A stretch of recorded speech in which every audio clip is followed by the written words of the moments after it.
Alors, bonjour, c'est avec un énorme plaisir que je vous rencontre aujourd'hui. C'est vrai que le direct avait été prévu pour 14 heures, mais avec quelques défis, quelques contraintes techniques, nous y sommes. Alors, aujourd'hui, on va parler de surmonter les blessures du passé. Vous savez, il y a des gens qui ont vécu des événements, des situations dans le passé et dont ils continuent de s'accrocher au point de rendre leur vie quasiment impossible.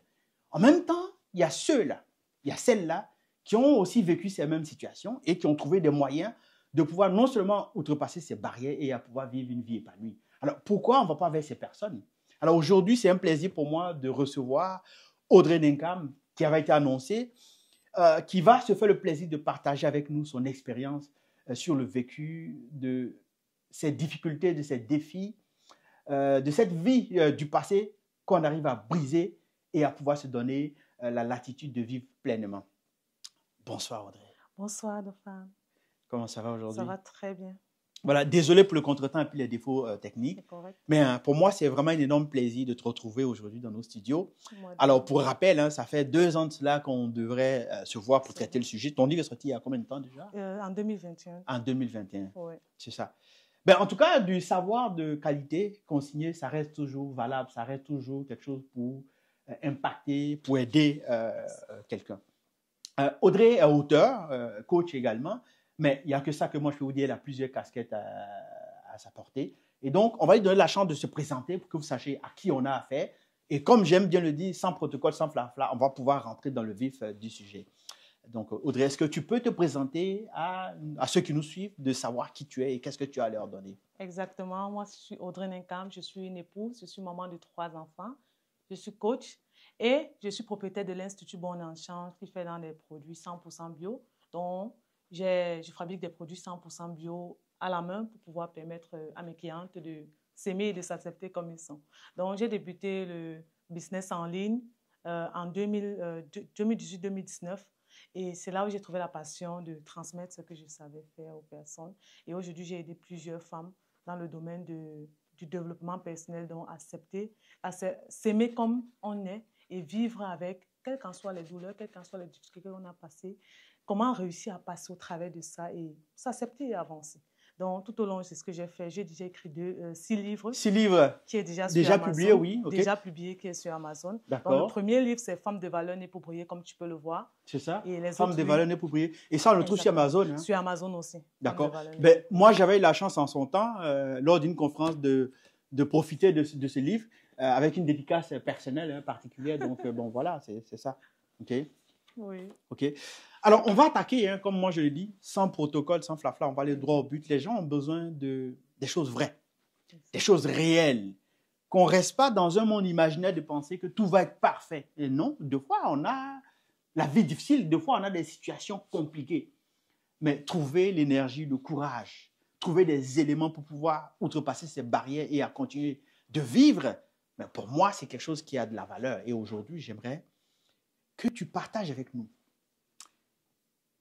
Dans tout ton vécu, parce que ton ouvrage, je l'ai lu déjà 2 ou 3 fois d'ailleurs, parce que chaque fois, je vais aller le relire pour aller déceler encore des détails, parce que c'est ça, moi, j'aime bien regarder ceux qui ont le vécu auquel je peux m'assimiler. Okay. Alors, dans les blessures que tu as subies et vécues, quelle est celle que tu as trouvée vraiment difficile et comment est-ce que tu as vécu ces moments difficiles-là? Le but pour moi, c'est de faire comprendre à quelqu'un, à vous, monsieur, madame, que oui, votre situation vous peine, mais il y en a qui ont vécu également des situations.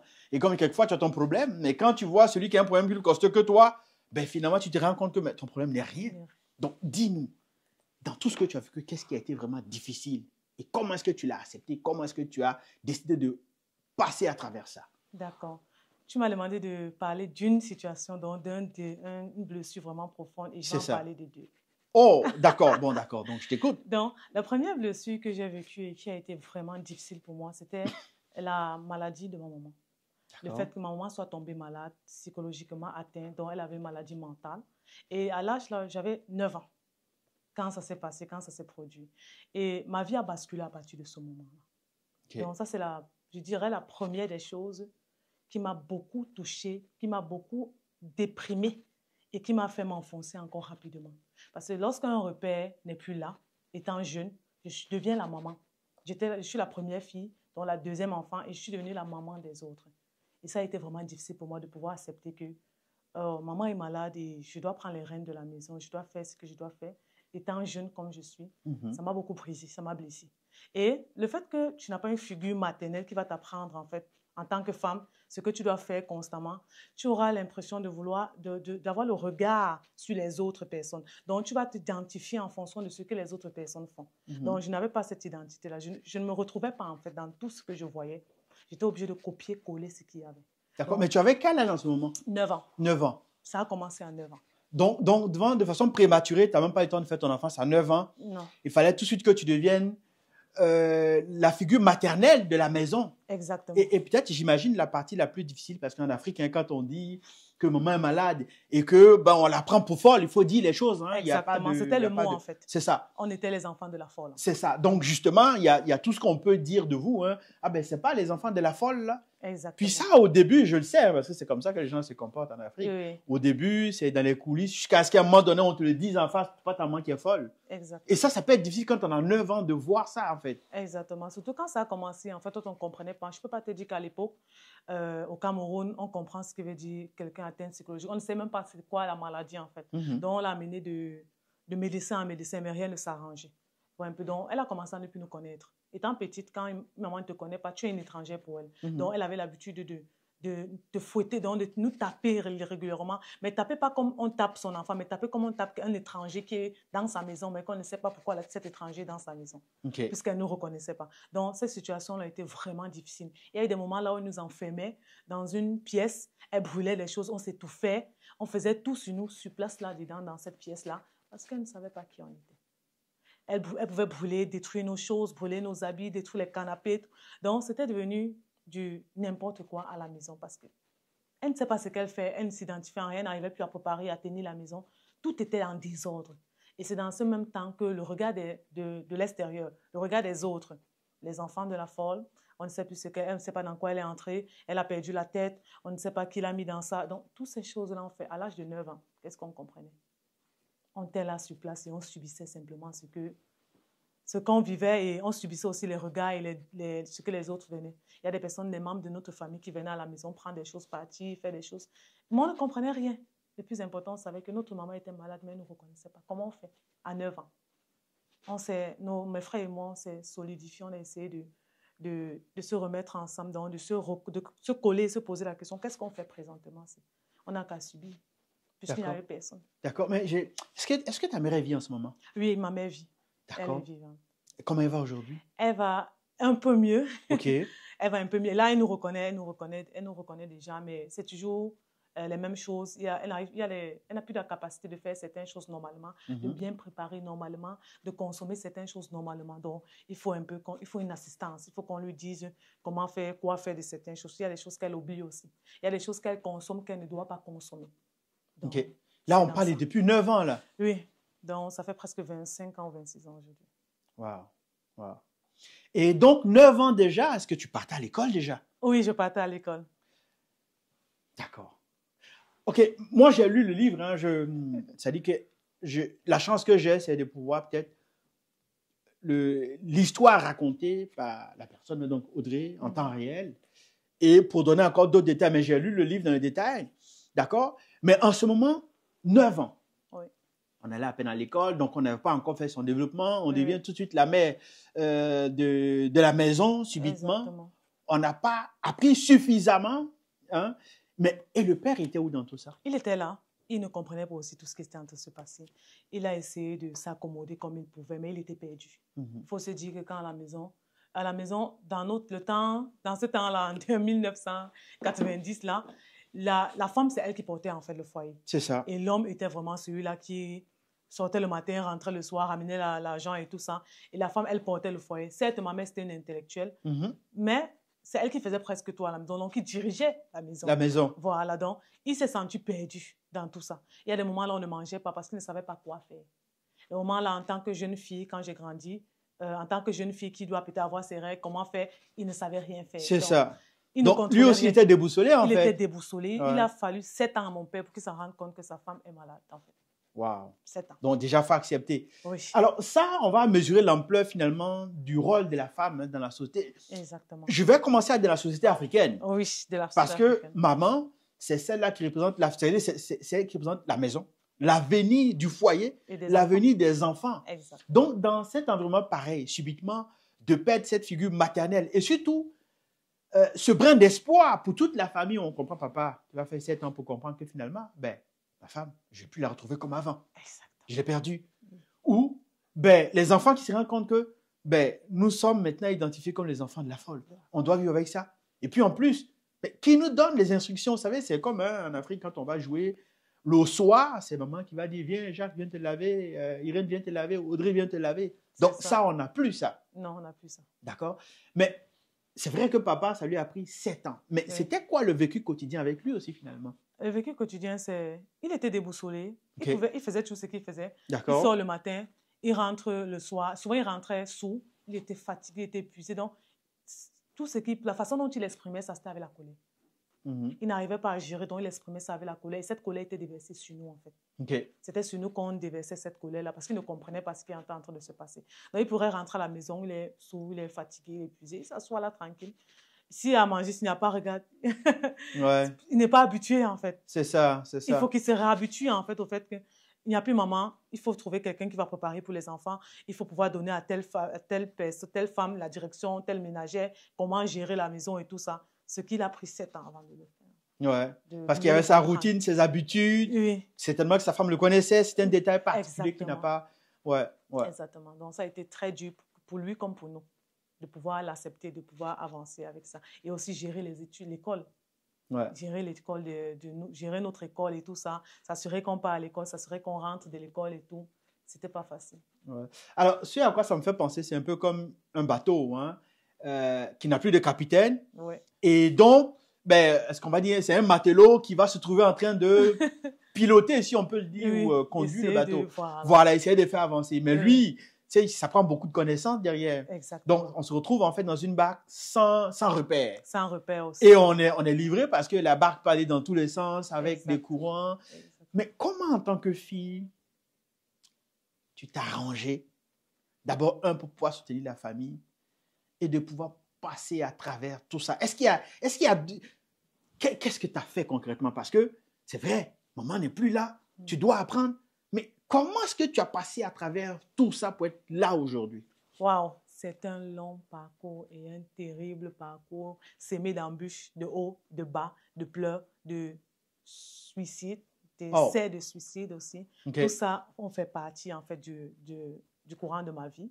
Parce que lorsque ma maman tombe malade, avant ça, j'ai vécu un événement traumatisant dans ma vie en tant que jeune petite fille. J'ai été abusée sexuellement par l'un des membres de ma famille. Et après 2 ans ou 3 ans, ma mère tombe malade. Donc, 2 coups comme ça, là, j'étais perdue. C'est 2 chocs, 2 traumatismes à gérer en même temps. 2 traumatismes à gérer. Étant toute petite, qu'est-ce que je fais? Comment je réagis?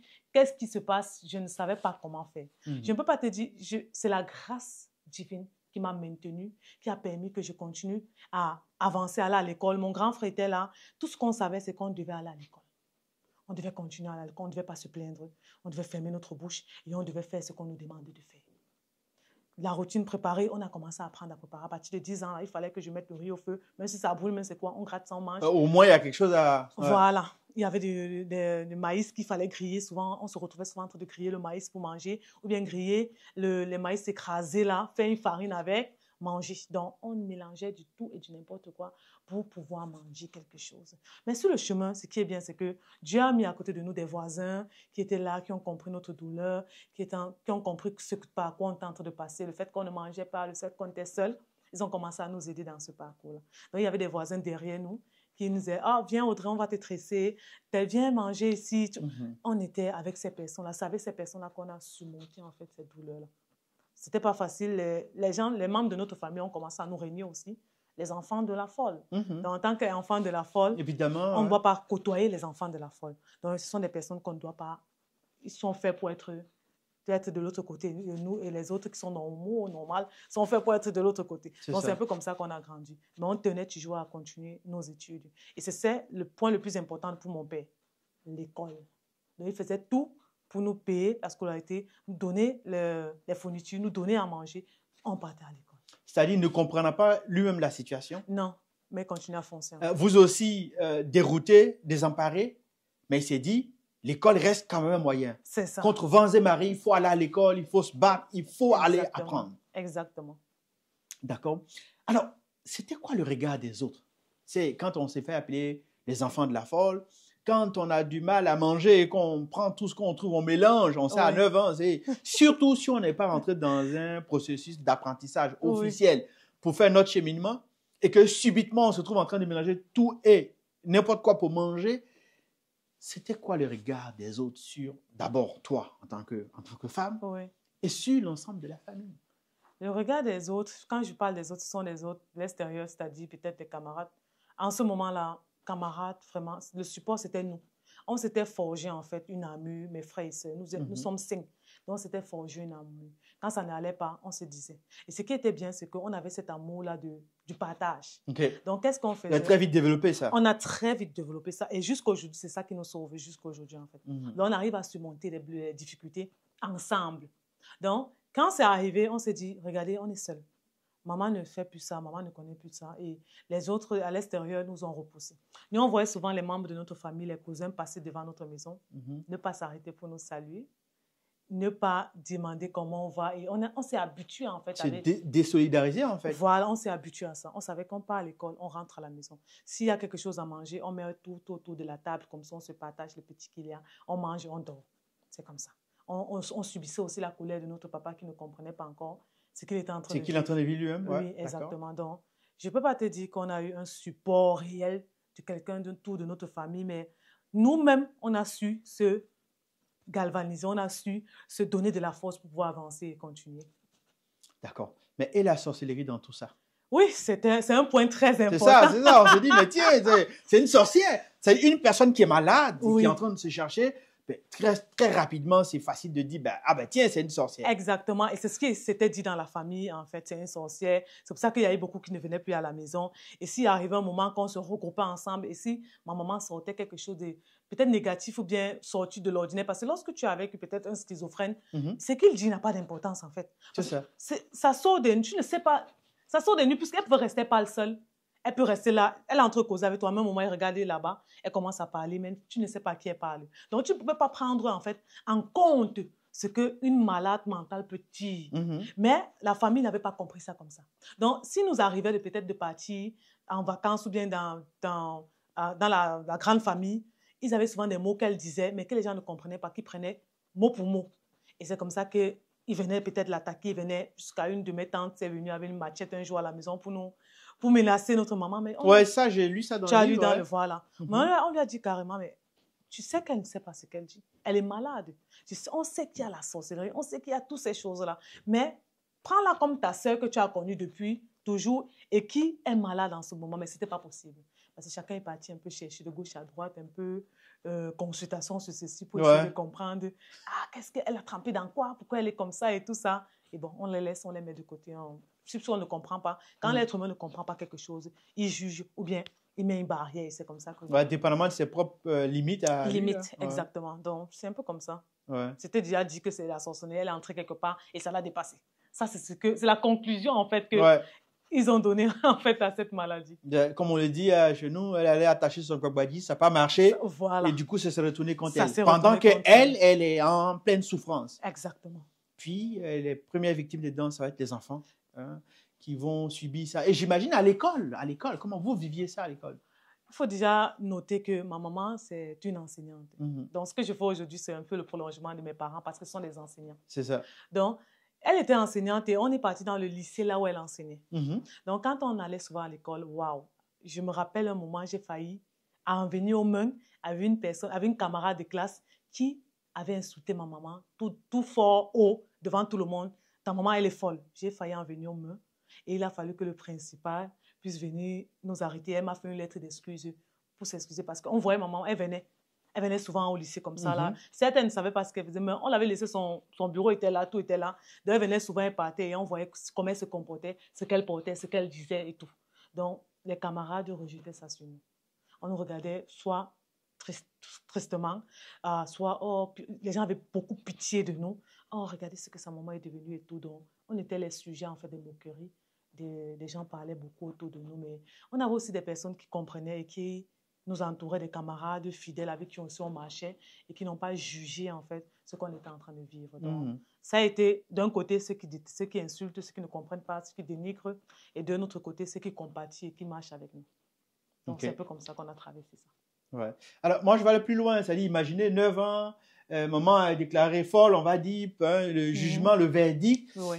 Donc, tu sais, ce à quoi je pense, on va apprendre à préparer. Les histoires de cadeaux de Noël, on met une croix dessus. De côté. Les histoires de je vais aller jouer parce que, bon, ben, on arrivait de l'école, on oublie parce que quand on vient de l'école, c'est à nous de chercher à mélanger de quoi. Papa lui-même qui est déconnecté parce qu'il ne comprend rien. Exactement. Ça lui prend 7 ans. Donc, en fait, on est livré à soi. Oui, c'est ça. Exactement. Alors, au passage, hein, l'ouvrage est disponible sur Amazon. Moi, je vous le recommande. Vous savez, c'est comme on dit la lecture. Là. Vous allez aller lire beaucoup d'histoires à gauche, à droite, mais quand ce que vous traversez, vous avez quelqu'un qui a vécu ces événements, ces situations. Mais il faut apprendre. Il n'y a pas d'orgueil. Il y a des hommes, des femmes qui ont vécu des situations. C'est déjà un modèle, c'est déjà une preuve que ce que je traverse, je peux passer à travers parce qu'il y en a qui l'ont déjà fait.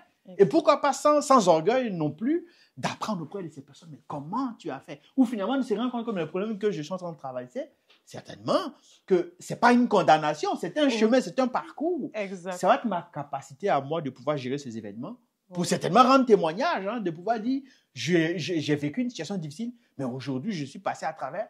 Et mieux, de comprendre ceux qui vont traverser ces situations et de pouvoir les accompagner. Sérieusement, personnellement, je ne savais pas que je pouvais surmonter tout cela jusqu'à arriver là où je suis aujourd'hui. D'accord. Je n'avais pas imaginé, je n'avais pas tracé ce parcours-là. Tout est venu divinement. Je n'avais pas tracé. Tout ce que je savais, c'est que j'ai vécu beaucoup de choses difficiles, beaucoup de blessures, beaucoup d'émotions, beaucoup de traumatismes dans ma vie. Et tout ce que je voulais, c'était de sortir de ces traumatismes-là. Je voulais avoir un autre chemin. C'est ça. Je voulais savoir que c'est possible d'arriver au bout du tunnel. C'est possible de réussir. C'est possible d'avoir quelque chose de stable. C'est possible de rêver. C'est possible de réaliser ses rêves, quel qu'en soit ce qu'on a vécu dans le passé. Je n'ai pas imaginé ce parcours aujourd'hui-là, mais je suis fière d'avoir pu surmonter ça et d'être là où je suis en train de parler aux autres de comment aussi surmonter ça. Wow. Alors, c'est possible, hein, si vous croyez que c'est possible, parce qu'il y en a qui l'ont déjà fait, oui, c'est possible pour vous également. Alors, il y a quelque chose qui... ton parcours depuis le Cameroun, la vie d'enfant au Canada, parce que ça aussi, il y a une partie quand j'ai lu, je me dis, waouh! Tu sais, souvent on vit des choses, on se dit, ah, c'est peut-être moi. Puis quand tu vois quelqu'un d'autre qui vit ça, tu te dis, ah, ben je ne suis pas seul. Tu sais, moralement, émotionnellement, tu te sens réconforté. Pas parce qu'on a vécu des problèmes de dire, ah, mon problème, c'est un passage. Parce qu'il y en a qui l'ont vécu, mais ils ne sont plus au même stade. Quel est ton premier choc quand tu as mis les pieds au Canada? Mon premier choc quand j'ai mis le pied au Canada, c'était la vie professionnelle, en fait. Le premier choc, quand je suis arrivée au Canada, il y avait d'abord le climat. Ça, c'est quelque chose. Tu viens d'un pays chaud et vraiment, après, tu t'acclimates un peu. Surtout que je suis venue là où le froid avait déjà commencé, donc ce n'était pas évident pour moi. Donc, la première des choses qui m'a choquée, c'était le froid. La deuxième des choses, c'était de se lever à 5 heures pour aller chercher, pour aller travailler. Là, je n'en pouvais plus. Je n'en pouvais plus. C'était un choc pour moi. C'était comme si j'étais déculturée, en fait. Et ça m'a amené à une rébellion en moi. Une sainte colère, je vais dire ça comme ça. C'est quitter de la colère noire à la colère sainte. Parce que la colère noire, c'est différent de la colère sainte. Donc, ça a grandi en moi comme une colère sainte. Ça doit changer. Ça doit changer. Quand je suis arrivée et qu'il fallait que je mette mes bottes et que je parte travailler à 1h30 de ma maison, je me suis dit, donc, je quitte mon pays là où la souffrance était réelle pour venir encore souffrir dans un froid énorme. Là, ça, c'est pas possible, en fait. Donc, pour moi, c'est un choc. Et j'ai dit, il faut que ça change. Il faut que ça change. Il n'est plus possible que je m'en vais et que je vive aussi il faut le dire, ce racisme-là, quand tu arrives, il faut le dire. Il faut dire les choses comme ils sont, en fait. Tu arrives dans un travail et tu te rends compte que tu es déphasé. Les personnes qui sont là, ce ne sont pas vraiment des personnes qui t'acceptent comme tu es. Et ils vont toujours trouver à redire sur ta façon ou bien sur ta peau, sur ta couleur de peau. Déjà, pour commencer, ouais. Déjà, pour commencer. Donc, ça a été un choc pour moi. Parce qu'après 1 mois d'arrivée, j'ai choqué. Je suis allée travailler, j'ai commencé à chercher. Il fallait que je trouve $. Pour continuer à suivre. Certes, j'étais avec mon conjoint, mais il fallait... à un moment donné, bien sûr. Il faut 2 salaires pour pouvoir nourrir et avancer dans nos projets. Donc, ce qui m'a le plus marqué quand je suis arrivée, c'était le climat et le choc culturel. C'est ça. OK. Le climat, les chocs culturels. Ouais. Alors, cette partie-là, j'ai posé la question parce que j'ai lu dans son ouvrage, Oui. il fallait aller à 1h30 de la maison à son lieu de travail, revenir 1h30. Mais on sait, hein, quand on a un enfant à la garderie, 1h30 de ton boulot, des embouteillages certainement. Et puis surtout, d'abord, tu vas payer parce que tu as fait attendre une personne aussi qui a sa famille à aller voir. Donc, ça va te coûter ta journée. La journée de travail que tu allais gagner, en fait, tu vas prendre pour repayer pour ça. En fait, d'accord? Ça devenait frustrant. C'est ça.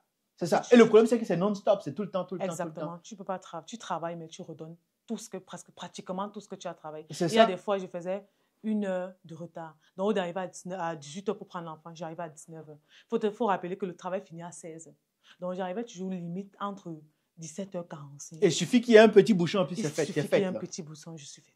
C'est fait. Donc, il y a souvent, là, je payais $50 parce que je suis arrivée en retard. Wow. Imagine-toi une journée. Wow.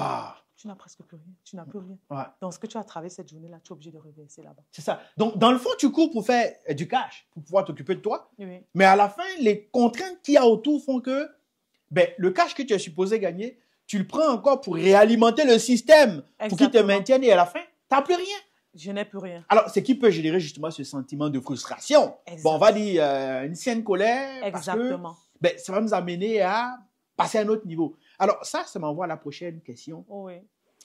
C'était quoi finalement le déclic? C'est-à-dire que quelque chose qui fait que tu dis non, gars, à un moment donné, ça suffit. Oui. Ça suffit, je veux que les choses changent. C'était quoi ce déclic? Est-ce que tu peux nous faire voyager? Est-ce que tu peux nous faire vivre ce déclic-là avec toi? C'est-à-dire que, je reprends, là où on est, on veut pouvoir repartir avec toi là où tu étais. Oui. Et on veut pouvoir ressentir comment est-ce qu'à un moment donné, tu te dis non, je ne peux pas quitter au Cameroun, on prend ma mère pour folle. Bon, j'arrive au Canada avec toutes les conditions qui vont avec. Et puis, je ne peux pas revivre ça encore. Moi, je décide qu'à partir de maintenant, est-ce que tu peux nous gracier, tu peux nous faire ce plaisir-là de vivre ça avec toi? Oui, bien sûr.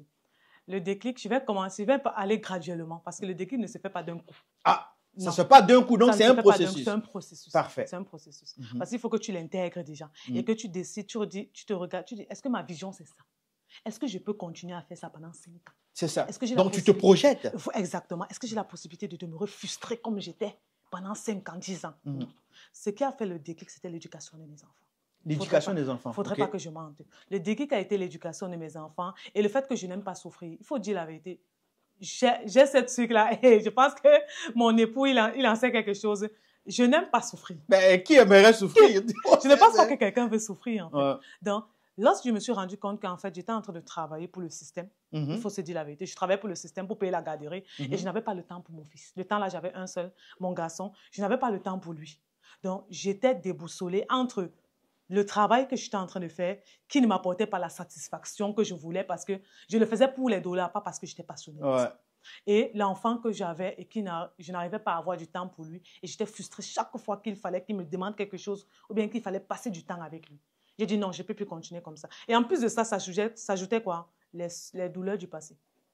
Tout ça était dans ma tête. Ouais. Donc, quand on a connu tough au début, oui. On s'est débrouillé, on essaie d'avancer, puis on l'a encore difficile, on se dit, mais finalement, est-ce que ma vie est faite pour être un combat perpétuel? C'est la question qui m'a le plus touchée. Est-ce que ma vie est faite pour être un combat perpétuel? Est-ce que je suis faite seulement pour souffrir? Est-ce que je suis faite pour vivre, pour subir constamment? Il a fallu que je dise non. Et ce non-là, c'était un cri de mon âme. Ça, c'est même plus le cri de mon corps. Parce que le corps était épuisé. C'était le cri de mon âme. Et ce cri est venu lorsque je suis tombée enceinte. Parce que tout c'était graduel. J'ai dit, OK, il faut que je trouve la façon de quitter. De dire là, à partir d'aujourd'hui, je ne travaille plus jamais pour quelqu'un. Je suis tombée enceinte et la grossesse était extrêmement difficile. Et puisque c'était extrêmement difficile, je me suis dit, là, présentement, je ne suis pas faite pour subir et je ne peux pas finir ma vie comme ça. Donc, dès que j'ai décidé ça et que je me suis rendu compte que la grossesse était difficile, j'ai dit à partir d'aujourd'hui, j'arrête de travailler pour quelqu'un. Je me rappelle bien, c'était un 24 janvier, le jour de mon anniversaire. J'ai dit, je ne travaille plus jamais pour personne. Et il y a eu une succession d'événements négatifs ce jour-là qui m'a poussé à dire ça. Ouais. Et comme je sais que la parole est créatrice, depuis ce moment-là jusqu'à aujourd'hui, je n'ai plus jamais travaillé pour quelqu'un. Donc, il a fallu que je sorte ça de ma bouche. Donc, le déclic, c'est quand j'ai dit. Je savais ce que je voulais, mais je n'avais pas encore osé sortir. Je savais où je voulais aller, mais je n'avais jamais osé sortir cela. Lorsque j'ai dit, je ne travaille plus jamais pour quelqu'un dans ce Canada-ci, le déclic a été fait. Les choses ont suivi, en fait. Parce que je suis de cette personne qui croit que lorsque tu crois que c'est possible de te frayer un chemin, le chemin se fraye. Donc, il a fallu que je dise ça et que je me retire de tout, que je reste à la maison pendant un bon moment pour comprendre, pour commencer à travailler sur mes projets. C'est-à-dire pour vivre la nouvelle réalité que tu voulais pour toi. Oui. À la maison maintenant, je suis quelqu'un qui n'aime pas ne rien faire. Je me suis dit, puisque j'ai décidé, j'ai dit cette déclaration, il faut que les choses suivent. Il faut que je passe à que les actions soient en doivent, cohérence avec ce que j'avais prononcé ce jour-là. Parce que j'étais vraiment en colère. Je suis allée au travail. Ce jour-là, je devais aller au travail. Quand je me suis levée le matin, j'étais fatiguée. Et vraiment tellement épuisée. Je prends le bus parce qu'il fallait tout un parcours. C'était comme le bus, 3 bus. C'était 3 bus. Oh my God, ça veut dire que pour aller au boulot, ça te prend 3 bus. Ça me prenait 3. Tu prends le 1, tu descends le 2 jusqu'au 3. Jusqu'au 3. Le premier, lorsque j'étais en arrêt, et le moment là, c'était vous voyez un peu en janvier, quand il fait tellement froid. Ouais, les gens moins 30 avec le facteur 20. Exactement. Là, ouais, où tu te poses des questions. Voilà. C'est quoi le but? Ouais. Le bus passe devant moi, il m'éclabousse tout. J'étais trempée de partout, de la tête aux pieds. Alors, bon, je ne sais pas, vous connaissez la slush, là, vous voyez? C'est qu'il y a la neige, il y a un peu de trucs, de la boue, ça fait de la slush. Exactement. Quand tu prends ça dans la face, ouais, c'est sûr que... C'est sûr. Avant que tu étais bailoqué, pour prendre la slush en face, là. J'étais en colère, j'ai dit ça. Et il fallait que j'aille. J'ai dit là, c'est plus possible, Audrey. Donc, quand je suis montée dans le prochain, j'avais déjà une colère. Et il fallait que je crie. Il fallait que ça sorte. Et c'est le mot là qui est sorti, en fait. Parce que j'avais trop emmagasiné, tellement en moi la douleur. Et j'étais quelqu'un avant qui emmagasinait beaucoup, mais qui ne parlait pas. Qui avalait, qui subissait, mais qui n'arrivait pas à dire ce qu'elle vivait. Ce jour-là, ce mot qui est sorti m'a permis de comprendre que c'est possible. J'ai dit, je ne travaille plus jamais pour quelqu'un. On m'a éclaboussé. Je suis arrivée en retard. Et après, dès que j'arrive en retard, on m'appelle pour me dire qu'en fait, tout le trajet que tu as fait là, il faut que tu rentres à la maison parce que la garderie est fermée. What? Ouais, en fait, j'essaie d'imaginer quoi. Et ça arrive, hein, si tu permets, il y a des journées comme ça où il y a un ensemble d'événements, des situations qui s'enchaînent. Puis tu dis, mais finalement, qu'est-ce que j'ai fait au bon Dieu aujourd'hui? Parce que tu as l'impression que tout te retombe dessus. C'est comme si on dit les dieux sont tombés sur ma tête. Donc, c'est ça que j'ai vécu ce jour-là. Et tout ce trajet-là, j'ai fait 3 bus, j'arrive au boulot, en train d'entrer pour passer mon passeport. On me dit, on m'appelle, la garderie est fermée, franchement, il faut que tu viennes prendre l'enfant. Donc, regardez cette colère-là en moi. Je me suis assise un moment, là, les larmes ont coulé. Parce que j'ai vu le trajet que j'ai fait. Les larmes ont coulé. Et j'ai dit, à partir d'aujourd'hui, j'arrête de subir ça. Je ne travaille plus pour personne. Je ne sais pas ce que je vais devenir demain. Mais aujourd'hui, c'est fini, en fait. Et c'est comme ça que je suis sortie de cet emploi. De cette routine. De cette routine jusqu'à aujourd'hui. Ah, il y a la paix. Jusqu'à aujourd'hui, il y a la paix. Donc là, le déclic, c'était de dire, je ne veux plus ça. C'est ça. Alors, ça veut dire qu'on vit des choses.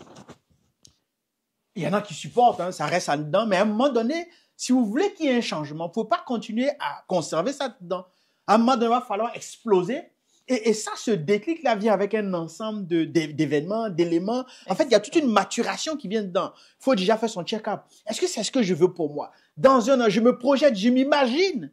Mais quand ce n'est pas bon pour moi, à un moment donné, il faut pouvoir dire, ben ça, je sais que ce n'est pas bon pour moi. Exactement. Je décide maintenant que ça s'arrête. Exactement. Mais quand vous dites je décide, j'imagine que c'est le début parce que c'est là maintenant qu'il faut trouver des éléments pour pouvoir répondre à ça. Exactement. Je suis quelqu'un qui est téméraire, qui ne lâche pas. Même si je tombe, je dois me relever. Je suis quelqu'un qui ne lâche pas. Et ce moment-là, tu sais, quand tu vis toutes ces douleurs-là, ces circonstances dans ta vie et beaucoup d'échecs dans les études aussi, je n'ai pas mentionné. Quand tu vis tout ça, tu as tendance à t'abandonner en fait. Tu as tendance à abandonner, à détester la vie. Quand ça commence à être un peu du net. Voilà, tu as tendance. Puisque j'avais déjà eu cet esprit de cette tendance à vouloir, quand c'est difficile, de vouloir m'ôter la vie. Il y a plusieurs fois, j'étais dans ma chambre d'étudiant, là, je regardais, je voulais prendre des médicaments, je prenais le couteau pour pouvoir m'enfoncer dans le ventre parce que c'était dur. Avant que ça prenne du courage, hein? C'était tellement dur, mais il y avait toujours une voix qui me disait, non, ne fais pas ça, tu es fait pour plus que... Donc, il y avait une voix qui me disait toujours que ne fais pas ça. Quelque chose de beau t'attend, quelque chose de grand t'attend. Tu es fait pour... Et j'avais des rêves, en fait. J'avais des grands rêves. Je me voyais toujours comme cette femme-là, comme cette grande entrepreneur, parce que toute petite, mes frères peuvent témoigner aujourd'hui, jusqu'à aujourd'hui, ils savent qu'Audrey a toujours rêvé d'être un entrepreneur. Audrey a toujours rêvé d'être quelqu'un qui impacte, c'est un visionnaire, en fait. Mais la succession des choses difficiles dans la vie vient te faire... Finit par te faire douter, ou même carrément... Voilà. Tu te dis, voilà la réalité et voilà les rêves. Voici la réalité. Mais la réalité n'est pas la vérité, en fait. Donc, quand je regardais la réalité, je regardais mes rêves. J'ai dit, je continue toujours à rêver. Ouais. Je vais continuer de rêver. Je vais continuer de me battre jusqu'à ce que je vois ce rêve-là s'accomplir. Donc, qu'est-ce qu'il fallait que je fasse après la décision que j'ai prise? Il fallait que je commence à lire des livres. Je vais vous dire, la chose qui m'a le plus transformée, c'était les moments seuls avec un livre à côté de moi. En train de Parce que là, tu ne donnes plus la porte à aucune distraction. Exactement. C'est entre toi, le livre et tes pensées qui vont comme se connecter à un ensemble d'événements.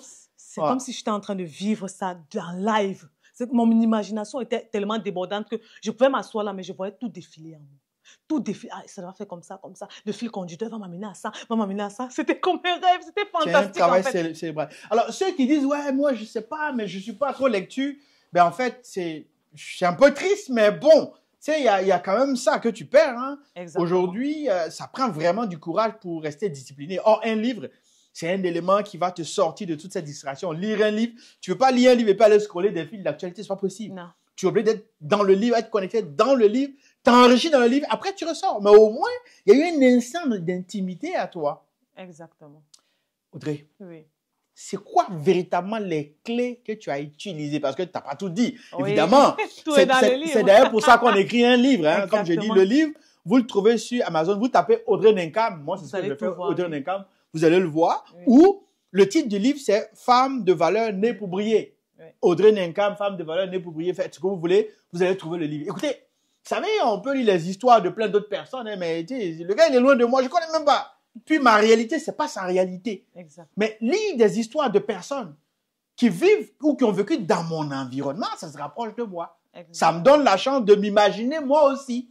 Et quand quelqu'un l'a fait chez moi, dans mon environnement, je me dis, ah ben ouais, c'est possible pour moi. Exact. Et dès l'instant où c'est possible pour moi, mais toute la dynamique change. On l'a vu dans le cas d'Audrey, il y a la dynamique, mais à un moment donné, ça va être à vous de dire, maintenant, ça suffit. Parce que tu peux le dire, tu peux le vivre, mais si à un moment donné, tu ne décides pas de faire la rupture, ben, tu auras le sentiment. Tu vas toujours naviguer dedans, mais tu vas toujours vivre dedans. Et c'est terrible, tu vas en souffrir. Et je pense que comme personne n'aime souffrir, à un moment donné, il faut décider que ça suffit. Oui. D'accord? Audrey, c'est quoi les clés que tu as utilisées pour finalement, non seulement sortir de là, et puis maintenant, entrevoir ta vie différemment. A dit, ma vie ne peut pas être un combat perpétuel. Je veux maintenant une ascension, une progression. Quelles sont ces clés-là que tu as utilisées? Quand un être humain veut changer sa réalité, veut changer sa vie, je dis souvent, le changement de mentalité s'opère aujourd'hui. Donc, il n'y a pas de temps à perdre. Quand un être humain veut changer sa réalité, il faut qu'il change sa mentalité. Donc, j'ai commencé d'abord à travailler ici. C'était la chose qui me freinait le plus, les pensées limitantes. Les pensées limitantes. Oui. Donc, de comprendre que cette façon de penser, ça ne va rien m'apporter. Non, il faut que je change pour quelque chose qui peut m'apporter quelque chose. Exactement. D'accord. Donc, je me suis rendu compte dans ce parcours-là, il fallait que je guérisse de mes blessures. OK. Donc, le passé qu'on a vécu, se retrouver seul, abandonné pour ses études, il y a quand même quelques échecs de dire, mais finalement, est-ce que je veux quelque chose? Mais non, tu veux quelque chose. Exactement. Écoute, ça a été un examen manqué, un devoir manqué, une classe manquée, mais ce n'est pas la fin de la vie. Exactement. Donc, c'est encore possible. La succession des choses que j'ai vécues m'ont fait croire, surtout que je me voyais comme la dernière de la famille. Et la réalité, c'était ça, en fait. J'étais celle qui échouait le plus à l'école. J'étais celle qui était toujours en retard, celle-là qui était toujours à part dans sa famille. Donc, il fallait que je déconditionne cela. Ouais. Parce que c'était la condition dans laquelle j'étais en train d'avancer. C'est pour ça que tout ce que je faisais était toujours bas niveau, en fait. C'était toujours au bas niveau. C'est pour ça que je ne réussissais pas. C'est pour ça que j'échouais. Parce que cette mentalité-là était dit, je suis fait pour échouer. L'échec fait partie de ma vie. Donc, il fallait que je déconstruise déjà ça dans ma tête avant d'entrevoir. Unlock it. Yes. Avant d'entrevoir maintenant une sortie, une possibilité, une sortie, une porte de sortie pour pouvoir créer maintenant la réalité que je veux pour ma vie. Pour toi. Voilà. Donc, j'ai dû déconstruire cela. Je suis passée en arrière sur toutes les vérités, sur toutes les choses, la réalité, les vérités, les mensonges que je m'étais dit de moi dans le passé. Ou je dirais même plus l'auto-sabotage. L'auto-sabotage que j'avais fait. Je me suis dit, mais en fait, Audrey, malgré tout ce que tu as vécu là, tu as réussi à faire ton université. Tu as réussi à être au Canada. C'est qui est vrai. C'est ça. Je me suis dit, mais tu as réussi ça. Ça veut dire que tu n'es pas un échec en fait. C'est ça. Tu n'es pas un échec, quelque chose. Donc, j'ai commencé à lister ce qui était bon. Je n'ai plus regardé maintenant ce qui était mauvais parce qu'avant, c'était tout ce qui est mauvais. J'ai commencé à lister ce qui était bon. Et j'ai dit, en fait, tu es quelqu'un d'abondante. Regarde, tu as réussi ton bac, tu as réussi ton université, tu as eu ton diplôme, tu as gestion des ressources humaines, c'est ce que tu as choisi parce que tu aimes l'humain. Tu as fait, tu es monté au Canada, tu as quand même allé à l'UQAM 1 an. Après, regarde, tu es quelqu'un de... Tu réussis. La réussite fait partie aussi de toi. Tu n'es pas simplement échec. Donc, quand j'ai compris ça, j'ai dit, ah, my God. Donc, ça veut dire que depuis tout longtemps, c'est moi qui m'auto-sabotais. C'est moi qui détruisais mes opportunités, mes chances d'aller de l'avant et de pouvoir avoir des opportunités. Parce que les opportunités se créent en fonction de ce que tu penses, en fonction de ce que tu crois possible. Donc, j'ai cru possible à cet instant-là que je pouvais créer ma réalité et que je pouvais réussir à être libre financièrement au travers de mes 10 doigts, au travers de mes talents. Donc, j'ai commencé à mettre quoi? Là, je dis, la route en marche. Premier train, changement de mentalité. Premier train, je bloque, je détruis toutes les limitations qui étaient en train de m'empêcher de pouvoir atteindre ce niveau-là. Je prends les livres. Oh, j'ai payé des livres. J'ai commencé à m'asseoir pour lire. J'ai commencé à écouter des coachs de partout sur les réseaux sociaux pour dire, ah, s'il dit ça, s'il a pu réussir à sortir, ça veut dire que moi aussi, je peux réussir. I can do that, yes. Il n'a même pas la même compétence ou bien il n'a même pas le diplôme que moi j'ai. Mais il a réussi à faire ça. Donc, c'est possible pour moi de réussir. Et j'ai commencé à voir la réussite n'est pas ce qu'on pense. La réussite n'est pas ce qu'on s'est toujours dit depuis. Pour moi, la réussite pour moi, c'était quoi au départ? Je me disais la réussite en tant que femme qui vient d'un pays et qui vient d'une famille pas trop modeste en fait. La réussite, c'est quoi? Avoir ses diplômes, se marier, avoir des enfants. J'ai dit non, c'est faux. Ouais, j'ai toujours cherché ça. C'est pas suffisant, c'est pas ça. Yes. I want more. Je veux plus. Je veux plus.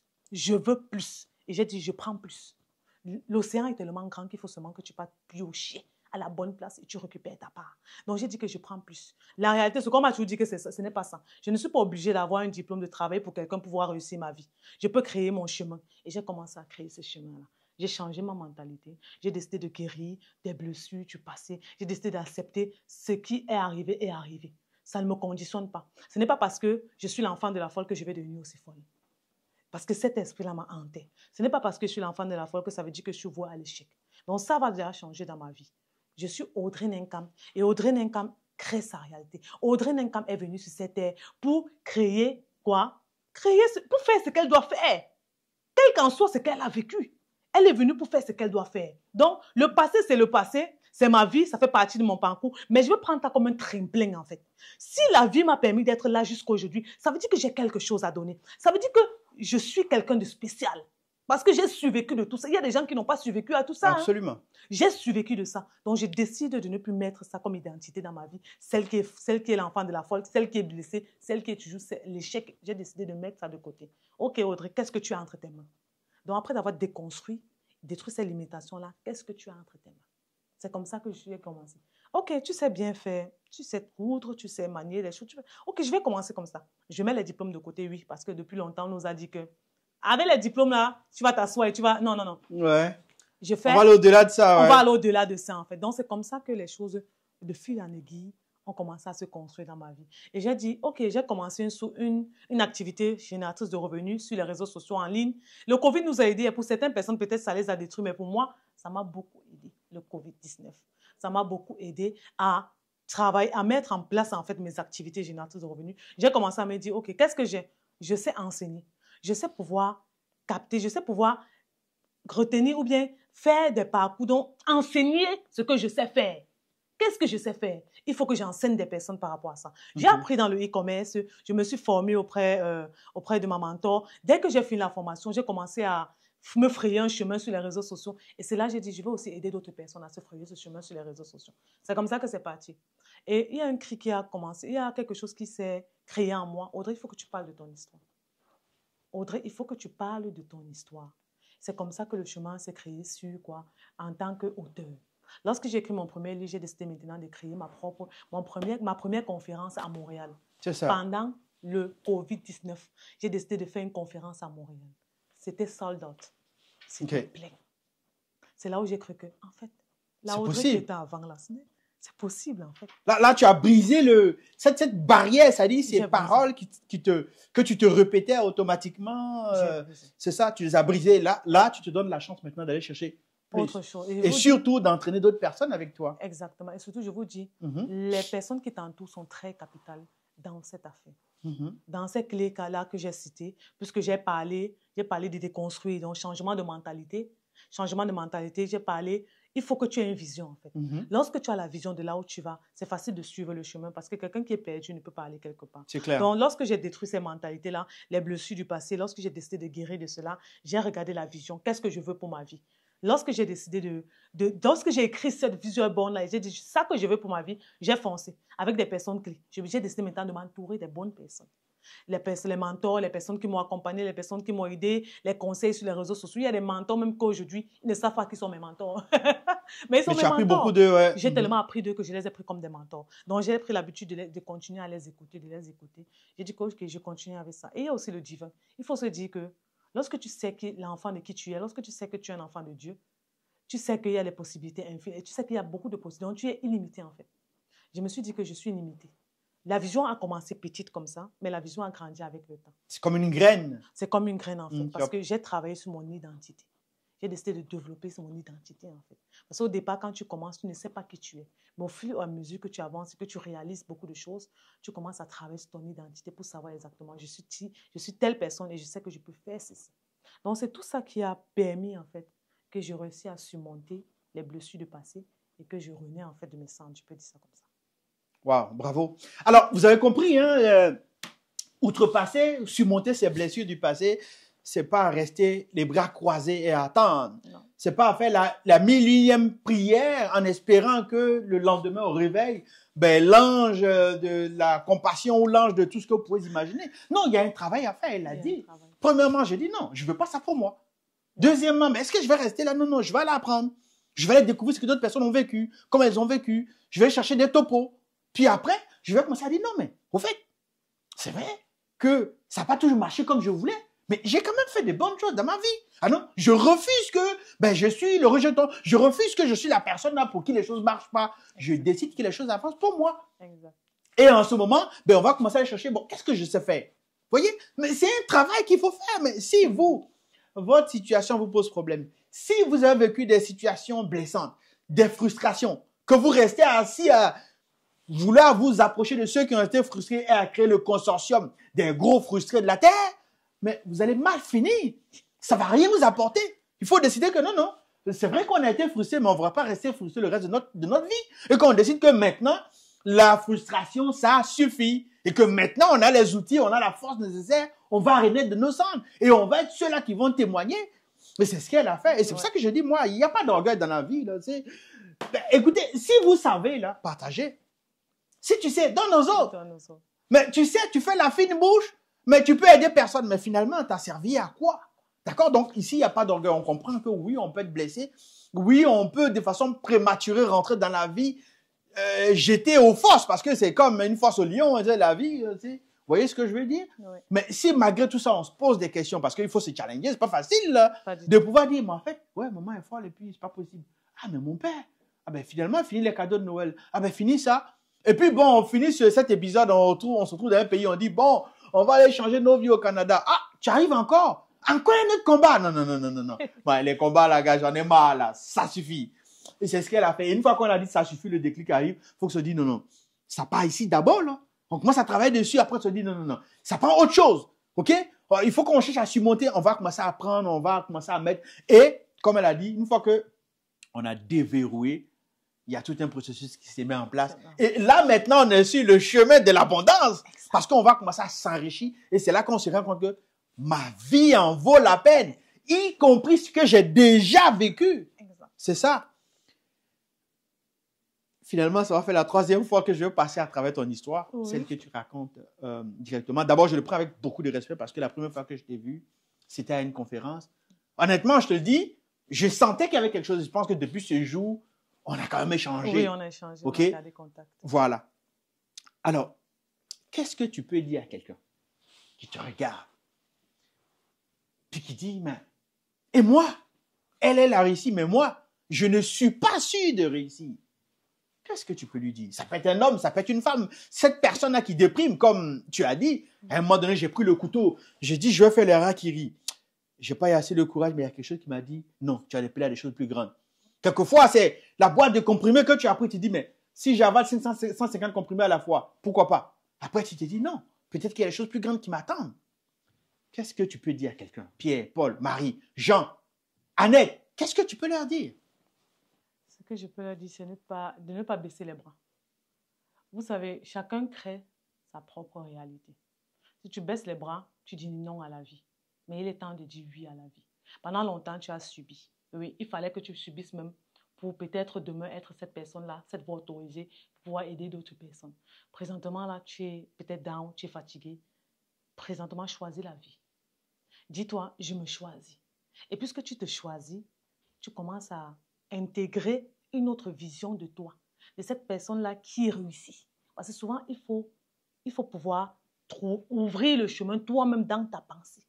Je dis souvent que la chose qu'on peut détruire sur quelqu'un, ce sont ses rêves et c'est son imagination.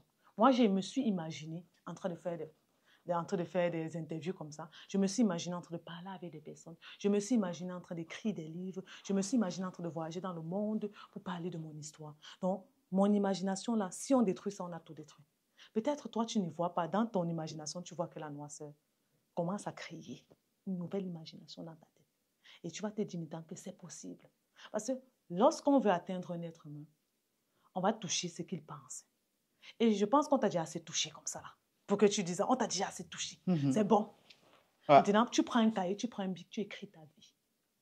Tu écris ta vie parce que tu as la possibilité. Le bic là que tu vas prendre, ce sera comme la main de Dieu avec lequel tu prendras ce bic là. Et cette feuille blanche là, ce sera comme tu es en train de réécrire l'histoire de ta vie. Réécrire l'histoire de ta vie, va chercher des personnes qui vont t'accompagner pour pouvoir réaliser cela. Je suis là aujourd'hui, c'est parce qu'il y a beaucoup de personnes que j'ai pris comme modèle. Il y a beaucoup de personnes que j'ai payé des formations et des programmes qui m'ont aidé à être cette femme debout que vous voyez aujourd'hui, qui a régné de ces centres. Je vais te dire, tout est possible. Lève-toi avec ce que tu as. Présentement, tu as quoi? Un bic et une feuille. Écris.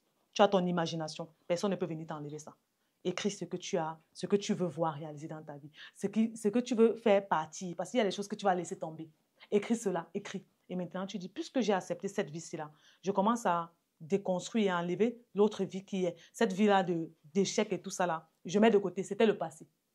Quand il y a une personne, il y a quelque chose qui veut te ramener vers le passé, tu dis non, tu dis stop. Et tu continues avec ta vision. Lorsque tu vas faire ça, tu vas commencer à répéter la vie que tu veux. Moi, qu'est-ce que je faisais? J'avais pris des petits stickers, j'ai écrit dans ma chambre tout ce que je veux être. Prends des petits stickers, écris dans ta chambre. Tu ne sais pas comment, mais je te dis, l'univers va mettre devant toi les possibilités infinies que tu n'auras même pas idée que tu pourrais arriver à ça. Parce que tu as déjà écrit. Et chaque jour, répète-toi cela. Chaque jour, répète-toi cela. Chaque jour, parce que tu es abondant en fait. Tu n'es pas né médiocre comme tu te vois aujourd'hui. Tu es né abondant. Tu es né brillant. Tu es né entouré de lumière. Tu es la lumière. Il faudrait que tu te rappelles qui tu es en fait. Et lorsque tu vas te rappeler qui tu es, tu vas commencer à faire des choses maintenant qui vont t'amener au succès demain. Donc, retrousse les manches, rien n'est facile. Jusqu'à aujourd'hui, on a toujours des défis. Dauphin ne peut pas te dire qu'il n'y a pas de défis. On a des défis tous les jours. Retrousse simplement les marches et dis-toi que nous sommes dans un jeu et je vais jouer ma partition. Tu es dans un jeu, joue ta partition. À fond. À fond. À fond. À fond. Donne-toi à 1000% et tu verras les résultats. C'est ce que je peux te dire. Waouh, waouh. Mais c'est ça, vous l'avez compris. Hein? Donc, sortir, outrepasser, surmonter les blessures du passé, c'est pas juste passer son temps à se morfondre dessus. Au passage, une petite anecdote. Ouais. J'ai un ami qui a 97 ans aujourd'hui. Wow. Toute une histoire. Il avait acheté son premier ordinateur à l'âge de 60 ans. Et je me souviens quand il a acheté l'ordinateur, c'était sur des financements. Et l'entreprise auprès de laquelle il devait acheter son ordinateur à 60 ans, en fait, le boss, c'était mon boss, oui, avait comme presque refusé sa requête. Mais lui n'a pas dit pourquoi. OK? Parce qu'il n'y a rien. Mais le boss, il disait à 60 ans, s'il doit payer un ordinateur sur 10 ans, bah, je ne suis pas sûr que mon argent rentre. Mais le gars a 97 ans aujourd'hui. Wow. 97 ans. D'accord? Alors, donc, vous avez compris que pour surmonter vos barrières, il y a forcément quelque chose à faire. Quelque chose qui dépend de vous. Mais c'est pas tout. Audrey n'a pas dit tout. Ça fait longtemps. Elle est issue de familles, de parents. Naturellement, c'est dans leur gène qui sont éducateurs, formateurs, tu vois, des enseignants. Donc, traduire une expérience à quelqu'un pour l'aider à se prendre en charge, c'est quelque chose qui ne fait pas dire de ses cordes. Audrey, il y a quelque chose qu'elle ne t'a pas dit. Le programme RIDE, moi, j'ai fouillé un peu dessus. C'est pas un programme qui existe aujourd'hui. Il y a longtemps que ça existe. Oui. Est-ce que tu peux quand même parler de ce programme-là? Alors, comme je dis, vous savez, hein, on se connaît, il y en a qui jouent les petits orgueilleux. C'est correct, c'est votre droit. Mais écoute, je me pose une question. Quand tu penses qu'on ne peut rien t'apprendre, mais toi, qu'est-ce que tu apprends aux autres? C'est dommage, vous savez. Ce siècle dans lequel on vit, c'est le siècle. Tu sais, je me suis assis, puis mais c'est le siècle le plus prolifique. Exact. Parce que tu as toujours quelque chose à donner. Mais tu ne peux pas rester, tu n'apprends rien, mais tu ne donnes rien aussi. Ben, en réalité, on peut t'enlever dans le système. Oui. Donc, soit tu apprends ou tu donnes parce que tu sais. D'accord? Donc, parle-nous de ce programme RIDE là. Il y a de cela quelques années, je crois 2-3 ans, j'ai reçu, en fait, j'ai eu à cœur de pouvoir accompagner des femmes qui ont aussi vécu des blessures émotionnelles, qui ont vécu dans la dépendance affective, qui ont eu des traumatismes, qui ont eu des rejets, qui ont eu des trahisons dans leur vie. Je me suis rendu compte qu'il y avait beaucoup de femmes aujourd'hui qui vivaient ce même problème que moi, j'ai surmonté. Je me suis dit, il est temps que je puisse apporter ma part à l'édifice et que je puisse donner à ces femmes-là, non pas dans un livre, mais un programme live, dans un programme qui... Du concret, quoi. Du concret, en fait. Yeah. Donc, je peux toucher de doigt, en fait, ce qu'elle vit, le problème qu'elle a, et je peux lui apporter les solutions concrètes au problème qu'elle a. Adapté à sa réalité. Adapté à sa réalité, en fait. Je me suis dit, OK, je vais me donner à 100% pour ces personnes-là qui vivent ces situations-là. Donc, j'ai créé le programme RIDE, qui veut dire restauration, identité, destinée, élévation. Donc, c'est un programme à 4 dimensions qui vient faire quoi? Qui vient aider la femme.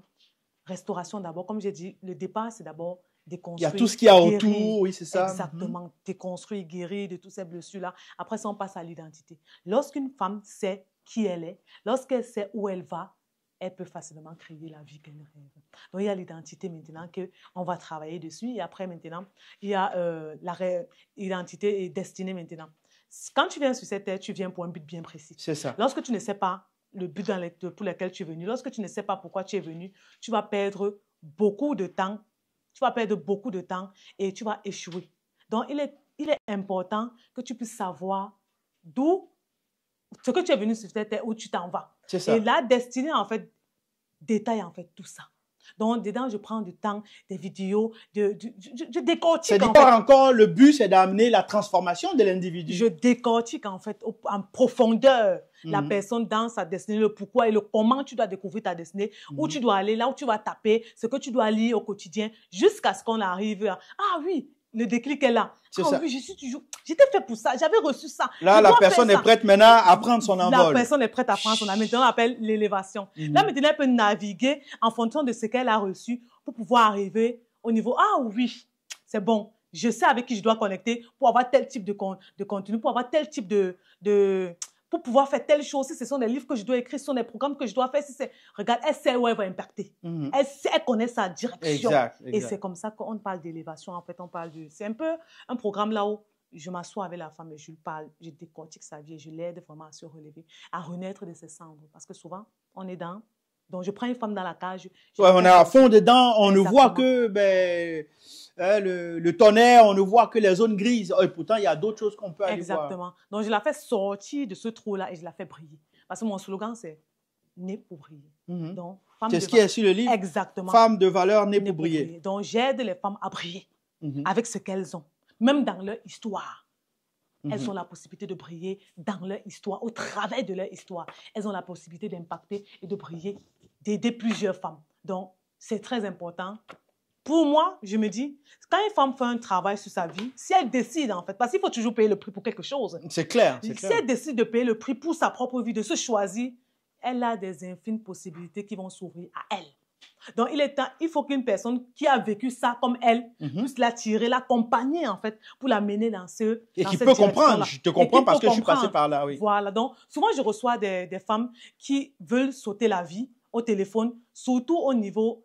Au Canada, vraiment, j'en connais plusieurs. J'accompagne déjà plusieurs. J'ai accompagné des centaines de femmes qui veulent sauter la vie, des centaines de femmes qui sont dans des mariages, qui sont difficiles, mais qui ne se rendent pas compte que c'est en fait elle le problème, mais qui rejettent toute sa frustration sur l'homme. Donc, je l'amène à comprendre en fait sa responsabilité. En fait, tu es responsable en fait de ta vie. C'est ça. De ce que tu crois, de ce que tu vis, de où tu vas, tu es responsable. Quand elle intègre en fait ça dans sa tête, elle se rend compte que j'accusais quelqu'un pour rien. J'étais dans cette relation-là. En fait, j'étais dans ce mari-là. C'est moi qui étais en train de fauter. Parce que souvent, on a tendance à regarder l'autre. On ne se regarde pas soi-même. Donc, elle apprend des habitudes. Elle apprend des postures qu'elle doit être en tant qu'une femme qui est née pour briller. Ce programme-là, vraiment, je peux dire, c'est waouh. Et chaque jour, je suis en train toujours de le développer, de le performer, de le rendre encore plus au quotidien. J'ai vu toute la série là. Voilà, j'ai déjà aidé plusieurs femmes à se relever, plusieurs femmes à accepter leur talent, leurs dons, plusieurs femmes à écrire des livres aussi. J'ai déjà aidé certaines femmes à écrire des livres, certaines femmes qui étaient vraiment broques à se relever. Et aujourd'hui, on ne parle plus de suicide, on ne parle plus je veux finir ma vie, non. Aujourd'hui, on parle, j'ai les possibilités. Ouais, c'est ça. Là, on parle d'avenir, d'espoir, de grands projets, de rêves. De rêves, en fait. Et j'ai des femmes qui font des conférences aujourd'hui. J'ai des femmes qui ont créé leurs entreprises aujourd'hui. J'ai des femmes qui sont sorties des relations vraiment très, très toxiques, vraiment, leur vie était empathie. J'ai des femmes vraiment qui sont entrepreneurs et qui brillent, en fait. Elle brille avec ce qu'elle a. Et elle a accepté qui elle est. J'ai des femmes comme ça dans ce programme-là qui sont sorties de ça. De là. Bon, ben voilà. Voilà ce que c'est que Ride. Donc, c'est ça, vous avez compris, le bout de chemin. On a vécu, on a pris de l'expérience, on a accepté, on a refusé, on a décidé de faire bouger les choses pour soi. Exactement. Voilà, donc c'était ça, Audrey. Franchement, moi, ça me fait énormément plaisir. Et j'ose espérer que pour vous qui nous suivez, que vous avez compris finalement que vous aussi, vous avez la capacité, vous avez la possibilité de pouvoir surmonter vos blessures parce que vous êtes appelé à quelque chose de plus grand. Voilà. Audrey, merci beaucoup. Sinon, on est quasiment à la fin de notre entrevue. Oui. Est-ce que tu as un dernier conseil, une recommandation que tu peux faire à quelqu'un quelque part? Premièrement, déjà, je vais déjà te dire merci. Ah, ça fait plaisir. Tu m'as donné la possibilité encore de creuser, d'aller dans certains souvenirs, de parler de mon histoire. J'aime parler de mon histoire. J'aime enseigner et j'aime édifier des personnes. Quel qu'en soit le plateau dans lequel je vais, je trouve pour moi, c'est comme un privilège pour moi de pouvoir m'exprimer sur ce que j'ai vécu et de pouvoir aider plusieurs personnes, quels qu'en soient les hommes ou les femmes, à sortir, à se booster. Je me vois comme cette personne qui a une voix autorisée pour pouvoir booster, réveiller, parce que certains m'appellent la motivatrice, que quand tu parles avec une aisance, avec une niaque. Parce que tu as vécu ce que tu es en train de dire. Exactement, une énergie. J'aime ton énergie. Beaucoup de femmes, beaucoup de personnes, j'aime ton énergie, Audrey. Parce que si tu n'as pas l'énergie qu'il faut pour pouvoir te relever, tu ne pourras pas te relever. On travaille tous avec l'énergie. Donc, je voulais te dire merci de m'avoir donné la possibilité de pouvoir parler sur ton plateau. Merci beaucoup. Et la seule recommandation que je peux donner à une personne aujourd'hui, investis en toi. Investis en toi. Tout ce que Dauphin fait aujourd'hui, là, il est en train d'investir en vous. En faisant tout ça, là, c'est pour investir en vous. Il est impossible, il n'est pas normal, en fait, que tu t'assois là, tu écoutes ça et que tu ne te lèves pas. C'est que si tu as quelque chose que tu as toujours voulu faire dans ta vie et que tu n'as pas fait, va faire cette chose-là. Ce rêve-là que tu as mis dans le placard. Ouvre cette boîte-là, commence à faire, quel qu'en soit ce que ça va te demander. C'est que si tu vas arriver au bout du tunnel. Donc, ouvre cette boîte-là, commence à creuser, lève-toi et fais ce que tu dois faire. Parce que si tu ne fais pas, personne ne viendra le faire. C'est la recommandation que je vais donner. Investis en toi. Voilà, donc investissez en vous. Si vous ne le faites pas, personne ne le fera à votre place. Alors, ce sont ici ces mots d'encouragement de coach Audrey Ninkam. J'ai dit, elle est coach, mais elle a beaucoup de casquettes, vous avez compris. Merci encore, Audrey. Quant à moi, pour ceux qui nous suivent, merci encore. Pour ceux qui ont eu l'occasion de suivre ce direct ou pour ceux qui le prendront certainement en replay, n'hésitez pas. Le programme Ride, ça peut être pour vous, ça peut être une recommandation que vous faites à quelqu'un, ou vous connaissez une personne. Vous savez, les personnes malades, elles ne se reconnaissent pas. Hein. C'est-à-dire, elle n'est pas bien, mais c'est pas qu'elle n'est pas bien. Tu m'avais dit ça dans un live. C'est ça. Donc, si vous identifiez une personne, et même encore, quand la personne n'est pas bien, qu'on lui fait une recommandation, mais elle aura tendance à dire, j'en ai pas besoin. Voyez? Elle ne croit pas, en fait. Voilà. Donc, si vous avez la possibilité pour aider quelqu'un, vous pouvez recommander éventuellement Ride à cette personne-là.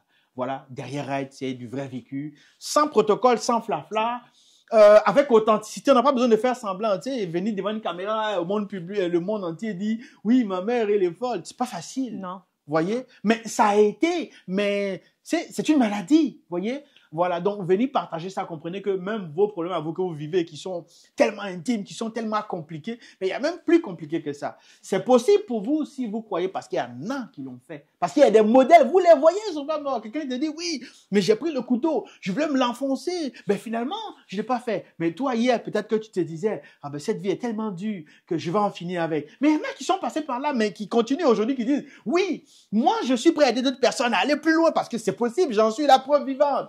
Voilà. Donc, merci encore, merci. Alors, on est à la fin de cette diffusion. Ça a été pour moi un plaisir. Et surtout que tu as bravé tout l'embouteillage, tout le tronçon, parce que c'est quand même 1h30 pour arriver au studio. Oui. Je te dis vraiment merci beaucoup. Et reçois toute ma gratitude, toute ma reconnaissance pour cette disponibilité. Voilà. Donc, à tout le monde, vous avez mes encouragements, les encouragements de coach Audrey également. Partez, faites bouger les choses, changez votre vie. Dites, oui, c'était dur pour moi, mais depuis que j'ai écouté ça, il y a eu un déclic et pour moi, ça a également changé. Wow. Voilà. Merci beaucoup. Merci à la régie. Bye. Merci aux techniciens, à tout le monde. Merci. Alors, si tu permets, Audrey, vraiment merci beaucoup. Merci. Que Dieu te bénisse encore. Merci. Au revoir. Bye.